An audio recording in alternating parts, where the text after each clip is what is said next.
G'day. How are you all doing today? Hope you're doing well. It's a lovely Monday evening here in Los Angeles. Check out this shirt, by the way. Take a look at this.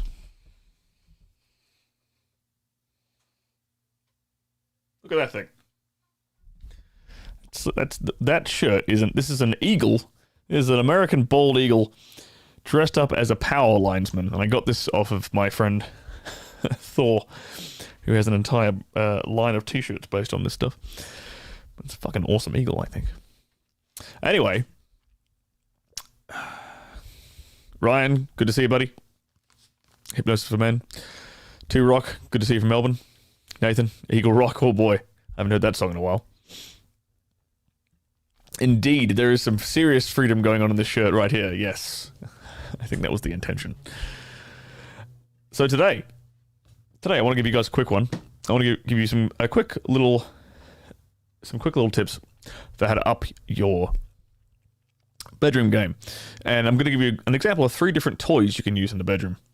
And the reason I'm picking these 3 specific toys is because they are 3 different elements. 3 different categories of sex toy. And what I mean by that is sex toys tend to fall into 3 different types. One being pleasurable, right? Dildos, vibrators, that sort of thing. One being restrictive, right? So we're talking things like bondage, spreader bars, handcuffs, these types of devices, right? And the third type being fun pain types of sex toys. So, I thought I'd give you guys a really quick explanation on how to incorporate the 3 toys I have right here in front of me into your sex life and how you can use them. So, let's start off with, because when most people think sex toys, right? What's the first thing that comes to their mind? When most people think sex toys, they think vibrators, right? And yes, there are a large variety of vibrators out there. However, none is more powerful than this bad boy. This is the Godzilla of all vibrators. Okay? Now, this brand is actually a magic wand. Sometimes it's called Hitachi. Basically, they're all the same. They all kind of do the exact same thing. So, whenever you come across a vibrator that's kind of like this, you can basically assume it functions the exact same way. Now, these things are incredibly powerful. I like this. Chris has bought like 5 of these. Good man. They do break after a while because they're so goddamn powerful. Ryan is on Team Hitachi, obviously. Now, the thing to remember with this, right? So the reason why this is so useful, right, is because it's so damn powerful. It is pretty hard for a woman to not orgasm with this thing. And now there's a catch-22 I'm going to talk about with this stuff, right? So,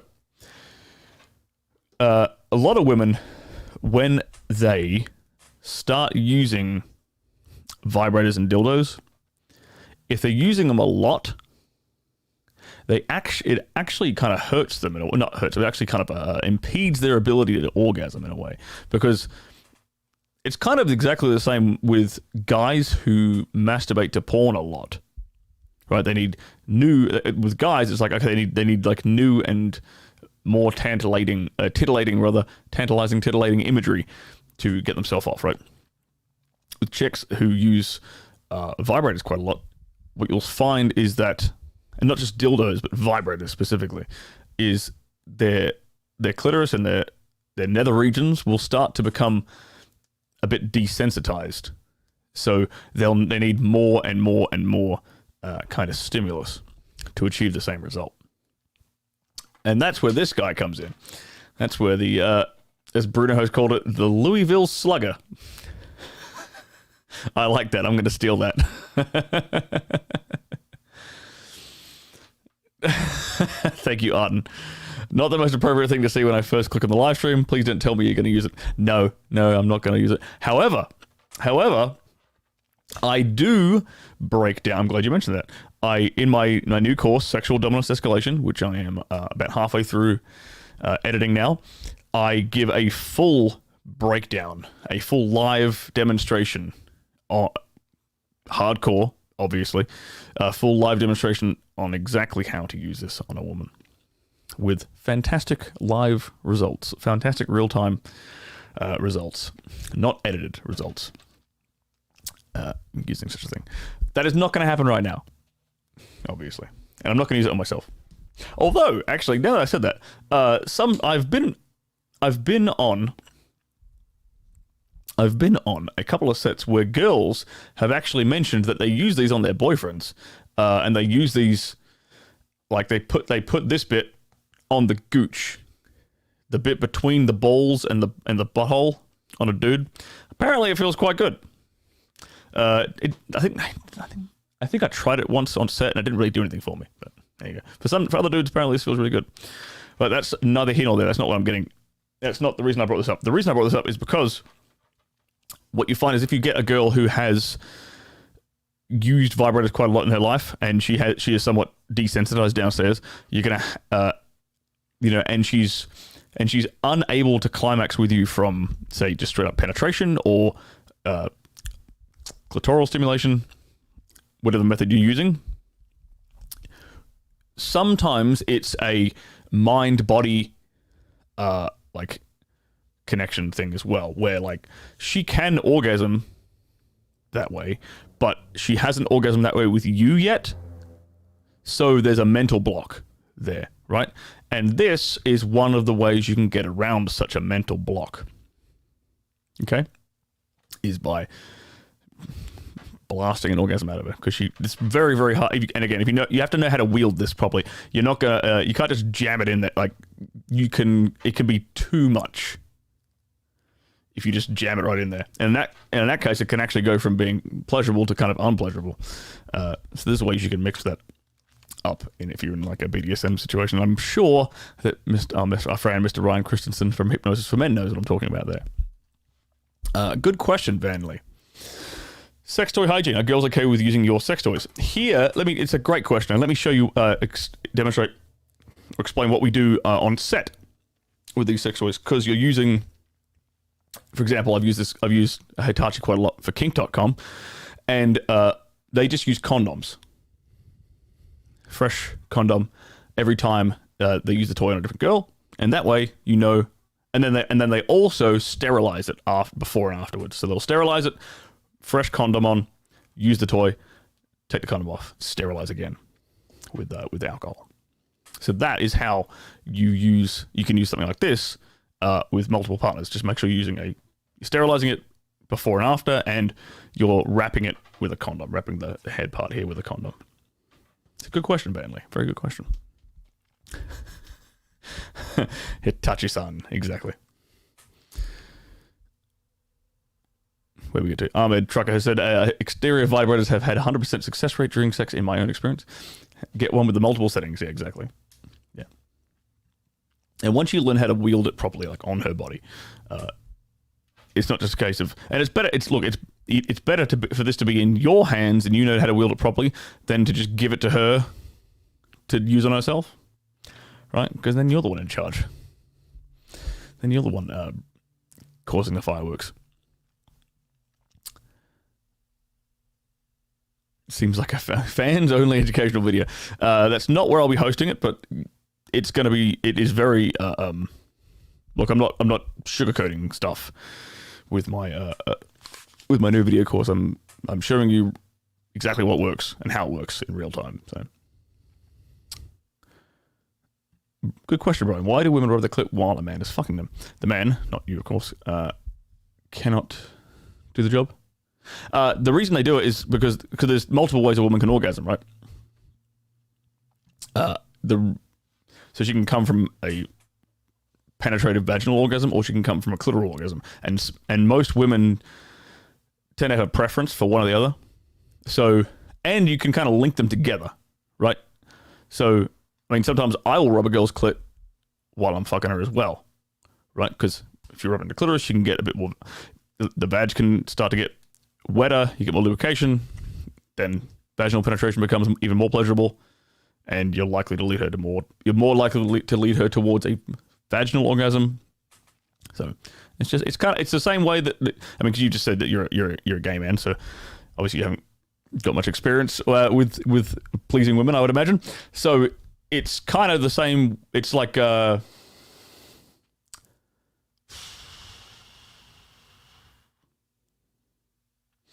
don't know, a girl like playing with your nipples while she's like riding you or something like that, right? It's just you just hit multiple buttons at once. Yeah.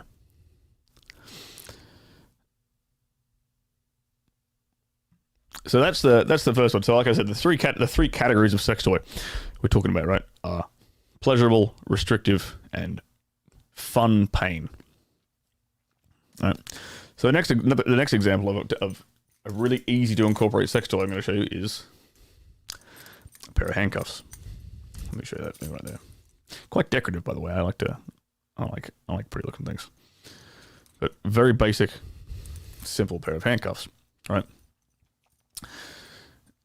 Yes, good point here. Exactly, Ryan. Rule number 1: always be in control of the orgasm. Bingo. And dude, I mean, talking about Brian's point, he was asking it because he was curious, but that's a game you can play. If a girl starts playing with herself, you can smack her hand away.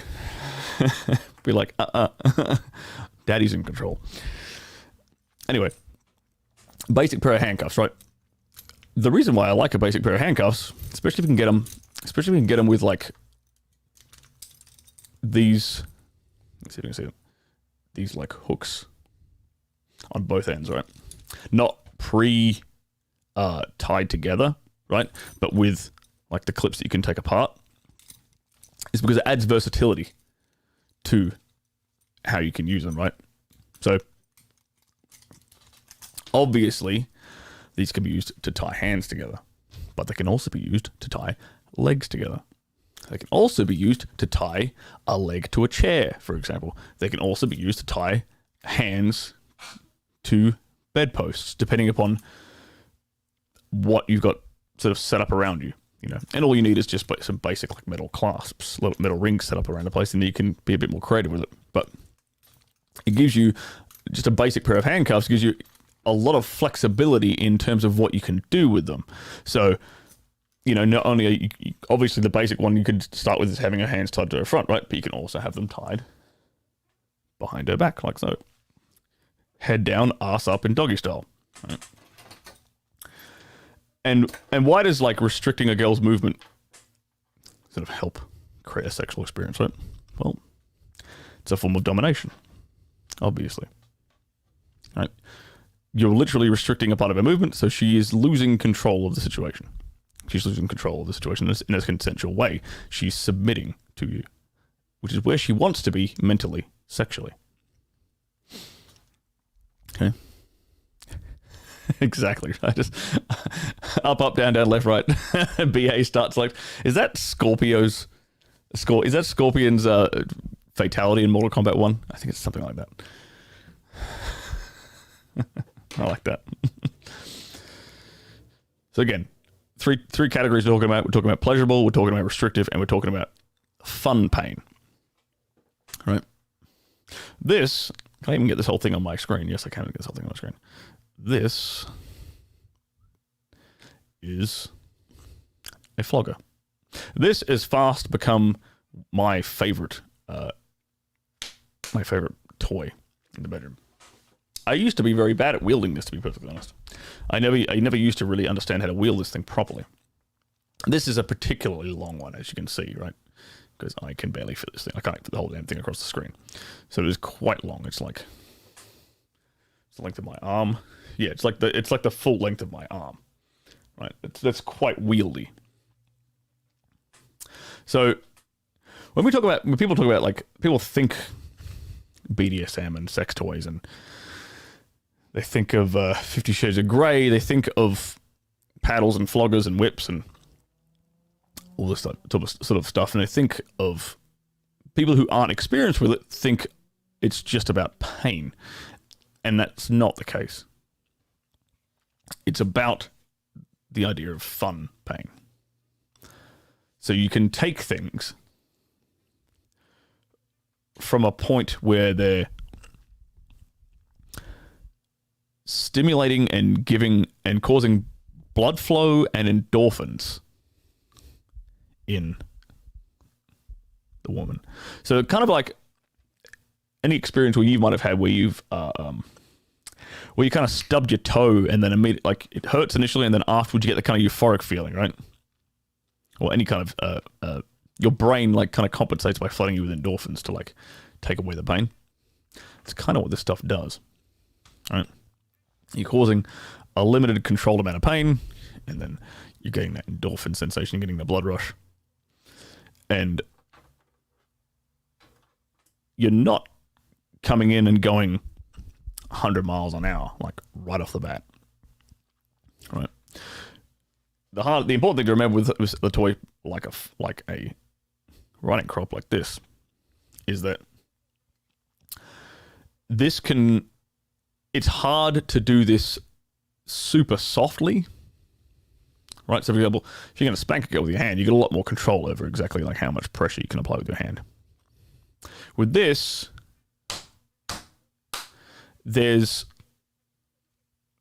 you can barely tap someone with it, but it doesn't really do anything at all if you barely tap someone with it, right?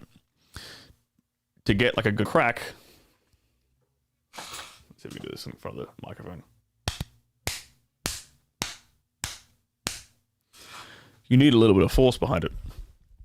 And obviously with this, you can actually ramp it up quite hard. You can start laying this on quite thick if the girl's able to handle that.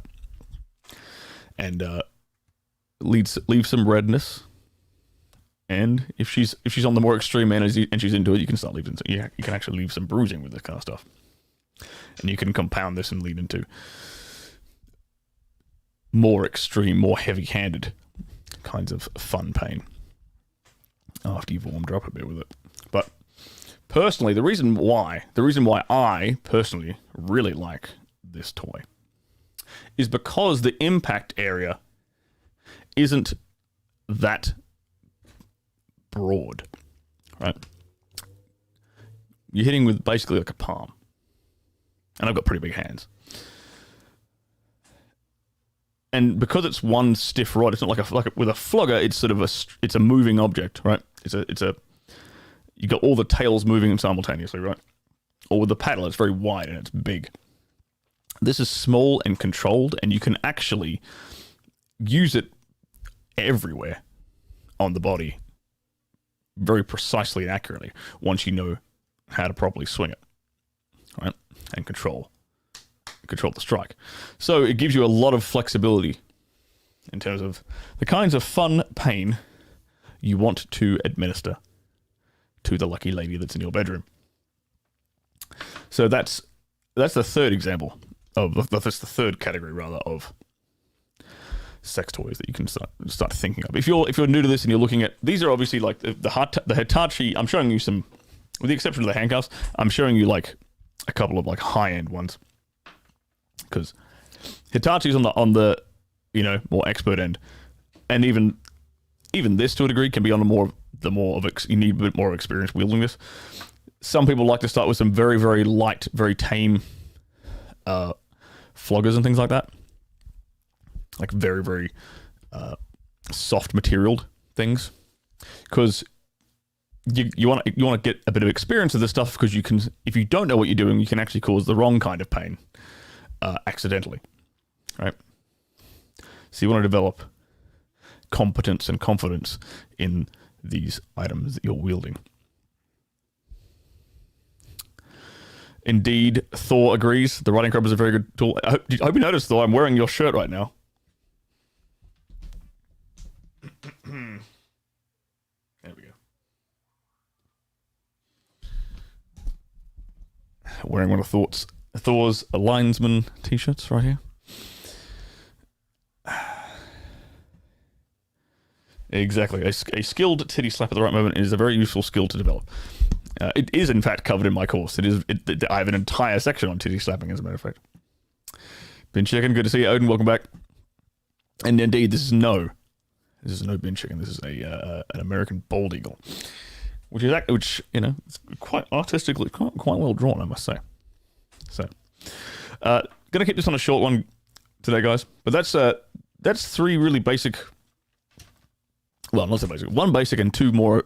One basic, one advanced, and one intermediate toy that, when wielded correctly, can significantly up your bedroom game and take things to another level. So I have to get back to actually filming said course and voicing over and editing the course, where I break down these and more sex toys, sex acts, bedroom tips and techniques in intimate, explicit detail. No stone unturned, nothing left to the imagination, shall we say, for my new video courses. So make sure you stay tuned. That'll be dropping in December, and I'll be dropping more and more teasers for that as we progress. In fact, let's show you while I have you guys here. Where? Haha. While I have you guys here, let's show you I'm going to show you a brief clip, a brief snippet from this, so you can get an idea of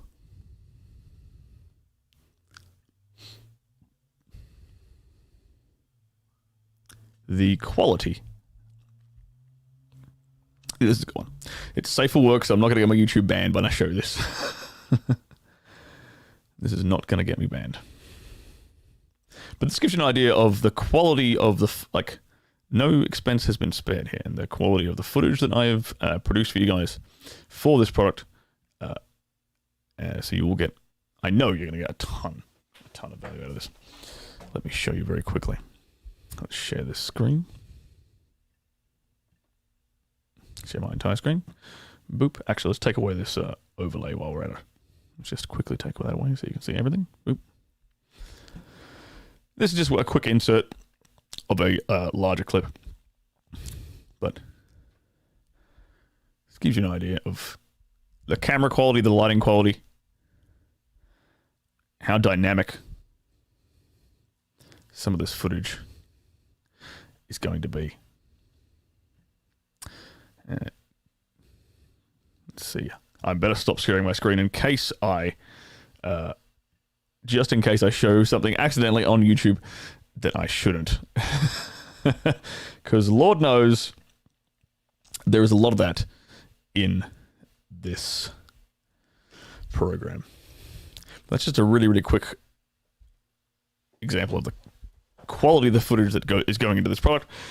And I really think you guys are going to enjoy it. Yes. We'll get to. Titus Bear has said, I'm finding every girl wants you to play with it, but I can't find the Evo Psych explanation. There isn't really an Evo Psych explanation for that. It's just an erogenous zone. Simple as that. That shit's been happening since, at least since the Romans. We know that stuff was around with the Romans and Greeks. So it was probably happening before that. Men have been perverts since forever. So men have probably been putting their penises into women's buttholes since the dawn of time. I'm just going to say that out loud.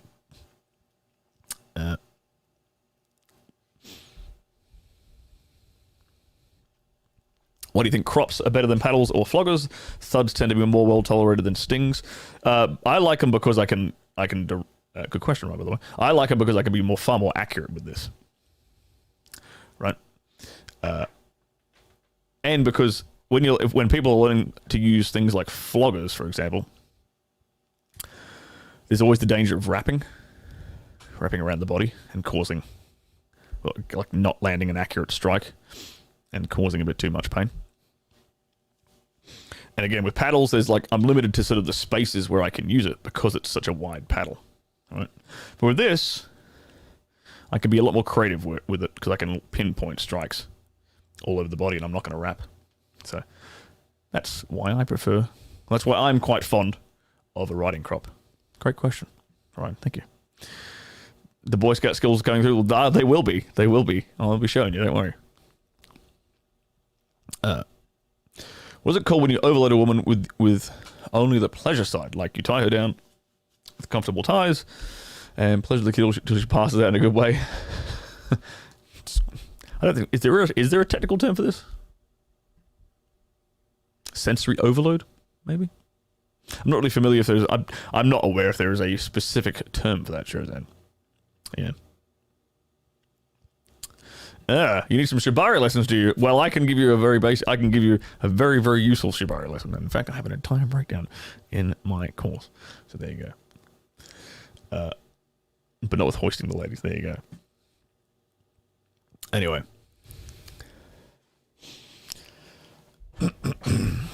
Correct.